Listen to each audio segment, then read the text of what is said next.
Hi hello നമസ്കാരം. ഷാനുവാണ്. വയനാട് ദുരന്തവുമായി ബന്ധപ്പെട്ട് തെരച്ചിൽ നടത്തുന്ന രക്ഷാപ്രവർത്തകർക്ക് ഒരു കുറിപ്പ് കിട്ടുന്നുണ്ട്. ആ കുറിപ്പ് എന്താണെന്ന് അവരത് കാണിക്കുന്നുണ്ട്. അതായത് അതിൽ എഴുതിയിരിക്കുന്നത് രണ്ട് വീട്ടുകാർ തമ്മിലുള്ള അതിർത്തി പ്രശ്നമാണ്. അതിൽ ഒരാളെ കൊണ്ട് കേസ് കൊടുത്തിരിക്കുകയാണ്. അതിങ്ങനെയാണ്: തങ്ങൾ നടക്കേണ്ട പാതയിൽ വേലി കെട്ടി മറച്ചിരിക്കുന്നതിനാൽ തങ്ങൾക്ക് നടക്കാൻ കഴിയുന്നില്ല, പുറത്തേക്ക് ഇറങ്ങാനുള്ള സാഹചര്യമെല്ലാം അവർ ഇല്ലാതാക്കിയിട്ടുണ്ടെന്നൊക്കെ പറഞ്ഞുള്ള ഒരു കുറിപ്പാണ്. എല്ലാവരും കണ്ടു കാണും, വൈറലായ ഒരു കുറിപ്പാണ്. ഇന്ന് ആ സമയത്ത് ആ രണ്ട് വീട്ടുകാരും അവിടെ ഇല്ല, വേലിയൊക്കെ അവര് കെട്ടിയ വേലിയും അവിടെ ഇല്ല, ആ വഴികളുമില്ല, ആ വസ്തുവില്ല, എല്ലാം മണ്ണിനടിയിലായി. ഒരു വെള്ളം വന്ന് ചീറിപ്പാഞ്ഞ് പോയപ്പോഴേ എല്ലാം പോയി. വാശിയും വൈരാഗ്യവും മാത്രം ഞാൻ നിന്നിട്ട് ബാക്കിയെല്ലാം പോയി.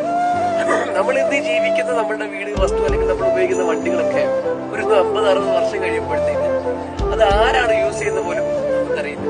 അപ്പോഴ് കുറച്ച് നാളെ നമ്മൾ ഈ ഭൂമിയിലൊക്കെ കാണാം. ആ ഒരു സമയത്ത് മറ്റുള്ളവരെ ഉപദ്രവിക്കാതെ നിങ്ങളെ സഹായിക്കാമെന്ന് ഇനിയെങ്കിലും നമുക്ക് നോക്കാം.